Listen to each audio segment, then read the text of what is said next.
Day is back roads of Illinois on Tuesday, September 2nd. We were Central Illinois agriculture source, and in the Midwest alongside in Central Illinois agriculture, we were glad you're here on back roads of Illinois. It's September already in the Midwest. Almost all the harvest season in Midwest and Central Illinois. We are watching for the harvest season in Kentucky and Tennessee. It should be coming up in Central Illinois and across the Midwest. I took a week off for last week because it was the Farm Progress Show in Boone, Iowa for last week. This is serious business on back roads of Illinois with your agricultural news and markets.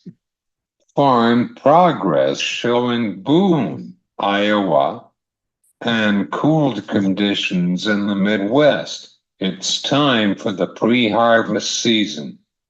The Farm Progress Show in Boone, Iowa for last week about the latest technologies and equipment for farmers and producers in the Midwest and across the country. The equivalent of the equipment is pretty lower than previously years because of the commodity prices are currently down $3.99 for right now. We are going to see cooler weather in the Midwest and Central Illinois, which is lower 80s and 70s in Central Illinois for this week. Last week was pretty humid in Central Illinois near Peoria between Bloomington was in high 90s and Dew Points was upper 70s. But we are going to have fall weather conditions for this week. It's time for pre-harvest season check for this fall. Next week is National Farm Safety Week in the country. This season is going to be dangerously to the equipments and the combines. 70% out of 20% agricultural industry is one job is pretty dangerous job. And becoming deadly is coming with the corn harvest in the Midwest and across the country, according to the U.S. Department of Labor. We are going to talk about the cattle health and veterinary with Dr. Clark from Iowa State University Extension.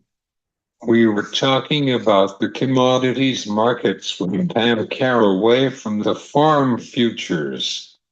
Stay tuned on back roads of Illinois. Today, we were joining with Chris Clark from Iowa State University Extension and Ames. Chris is a veterinarian and beef specialist for Iowa State. Welcome to the show, Chris. Yeah, thank you very much for having me today. Let's start with our conversation about the nutrients management on beef.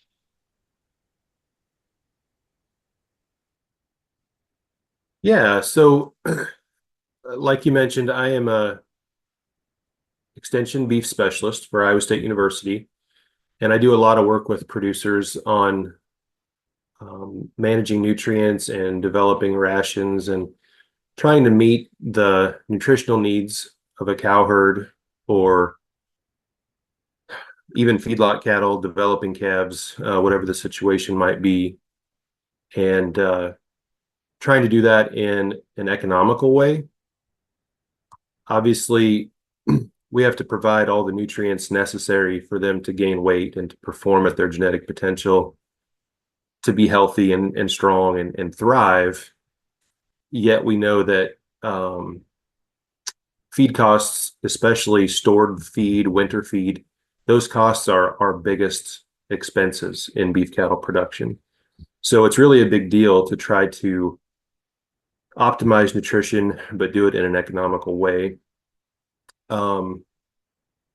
We try to focus first on forage, and I know we're in the state of Iowa, so corn is a big deal, but we try to focus on forage, get as many grazing days as possible. If we can extend that grazing season a little bit, it can really help us in terms of cost of production. And since we do have so much corn here in Iowa, one thing that we can take advantage of is grazing corn stalk residue. And so we're coming up on that time of the year where folks will start thinking about harvest.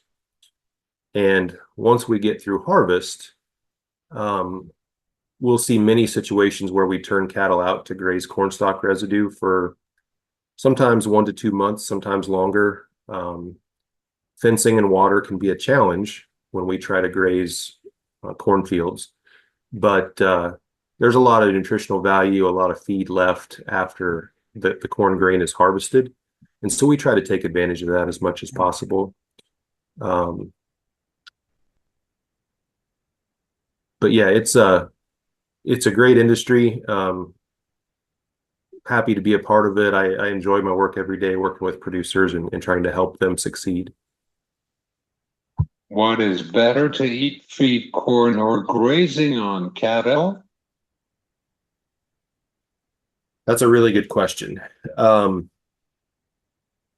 I think grazing's better in some situations. So when we talk about the cow-calf sector of the industry, we really use as much grazing ground as we can. And we focus on using forage there. During the winter, we have to provide stored feed. So often that will be hay or sometimes corn silage. We're starting to use more cover crops and more like haylages and different products like that as well. But I think in terms of quality nutrition and rumen health, and also in terms of economics, grazing forage is really ideal as much as we can. Now, when we start talking about weaned calves and going through a preconditioning or backgrounding phase into that finishing phase, then obviously we start to use a lot more corn. And the reason that we do that is because it's a high energy feed. It's very nutrient dense. It's readily available. It's usually pretty economical. Half of that high quality forage, then it's time to kind of change our approach a little bit. Is there anything would you like to tell our audience about the importance of corn feed?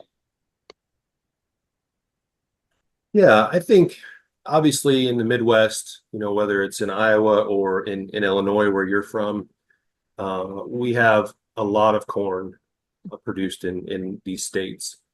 And corn can be a very valuable feed, a very useful feed. Interestingly, not only can we now use the corn grain, but a lot of the corn goes to ethanol processing plants and plants that make sweeteners and things like that. And then they have byproducts, or what we call corn co-products, that are left over. And there we're talking about things like distillers grains and corn gluten feeds. And actually, the distillers grains and corn gluten feeds can be extremely valuable, high quality feed. In those cases, they're a little less dangerous than the corn itself because they've removed all the starch during the distilling process. And often they leave behind a lot of protein, a lot of digestible fiber. There's a few little issues. We have to watch consistency of the product. We have to watch sulfur levels. But that can be another very valuable resource. But because corn and those co-products are so abundant in the Midwest, and because they are so high in energy and so nutrient dense, they just make a lot of sense. Often they're pretty economical. They're readily available. These days, just cost of transportation is a big deal. So if we were to bring in other feeds from different parts of the country, we have to figure in transportation costs into the big picture. And so it helps that corn is just so readily available right here in the Midwest. Corn silage can be another very valuable feed source. You can get, 20 ton per acre of high quality corn silage. And if you do a good job of harvesting and packing and eliminating oxygen, they can be a very high quality feed. And so that's another very valuable resource kind of from the corn crop that we can use here in the Midwest.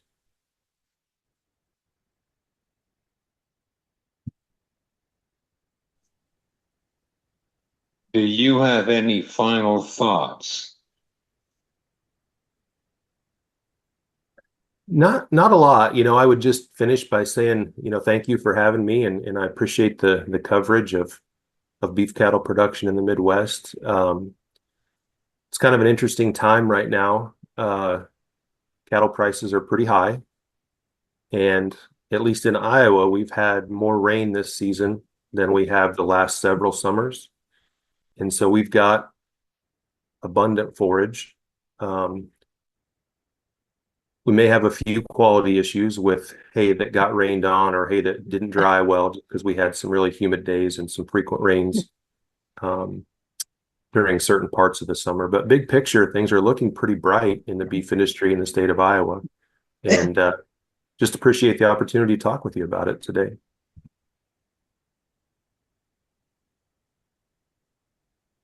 Thanks, Chris. Yeah, thank you. I hope that was helpful. I hope it worked for you. This is Chris Clark from Iowa State University Extension and Ames on Back Roads of Illinois. Good. I'm not going to be.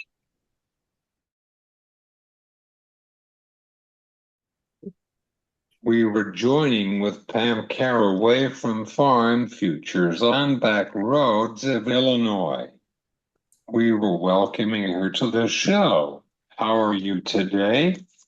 And how was the farm progress show in Boone? I'm doing well. I'm delighted to be here. Thank you, Cesar, for inviting Farm Futures to participate in your show. The Farm Progress Show was absolutely fabulous. I think everybody was a little hot several of the days, but we had fabulous crowds. The demonstrations in the field were well attended. Sometimes it was crowded on the streets of the Farm Progress Show, but that's just a sign that we're providing people with what they're interested in seeing. And sometimes I just had to fight my way to the pie lady. I visited her every day. Great to hear that. It was pretty humid. It was humid for a lot of folks. Yeah. Mostly it was hot. I think it was 96 on Monday. Let's start with our conversation about the grain markets. How is the corn market for today? The corn market for today, I'm going to reference our Farm Futures Daily and give you some information on that. Let me pull it up. We have a new editor who is providing Farm Futures Daily in the mornings. Bruce Blythe recently joined us. He is well known in the ag journalism world and is a fan of all things commodities. He has worked for some of the bigger brokerages and is providing information for our farmers to be able to make decisions.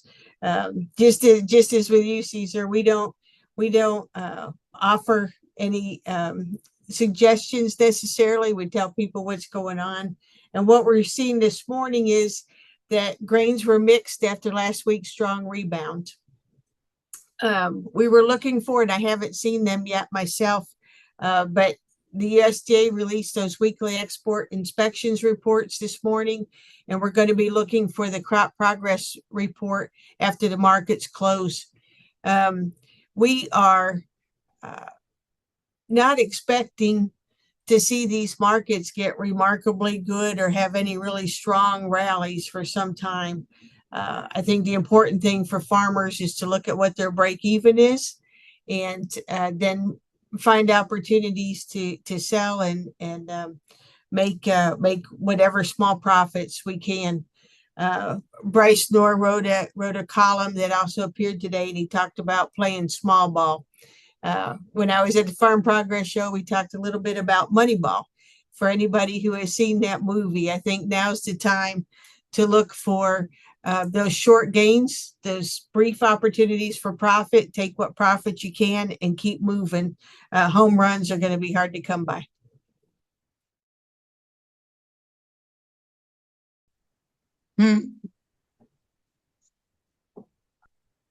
Are you watching the grain markets for this election season, and particularly in the beans? We are watching the election, and I think Matt Bennett, who is one of our Ag Market IQ guys, spoke at the Farm Progress Show, and one of the things he said to pay attention to is the renewable fuels policy.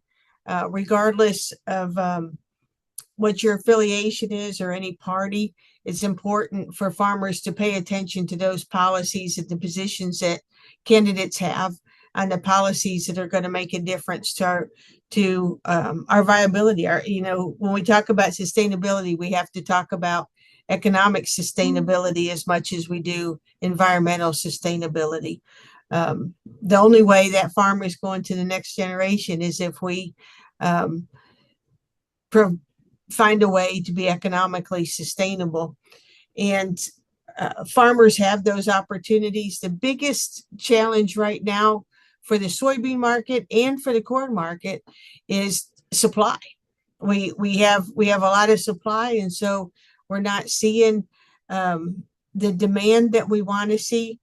And the renewable fuels policy is going to help us find increased demand and find new markets for both crops.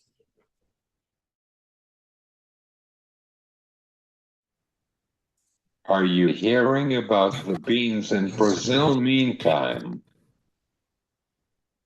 Yes, what we're hearing is that we're expecting more acreage there. Brazil has increased its production acres every year for the last 19, and we don't see really much slowing down on that. They have taken some steps to ensure that it is not taking out of the rainforest to the extent that many people once thought they were. But they are increasing their acreage, and a lot of that is coming out of their cattle pasture, and some of it is coming just from undeveloped land that's not rainforest. Do you have any final thoughts? Yeah, for folks particularly interested in the Brazilian market and what's happening over there, you can follow Matthew Cruz on our on farmfutures.com. We encourage everybody to sign up for Farm Futures Daily, which comes out in the morning and in the afternoon, provides timely updates on what's happening in the markets, including in the morning what's happened overnight. Additionally, we follow the fuel and input markets and provide insights on those so that people can make strong marketing decisions.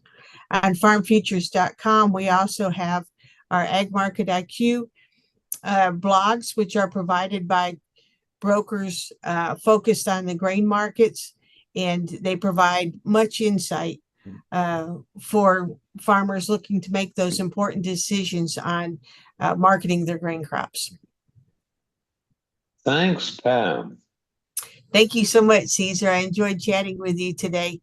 Thanks for providing this service to our farmers. This is Pam Caraway from Farm Futures on back roads of Illinois.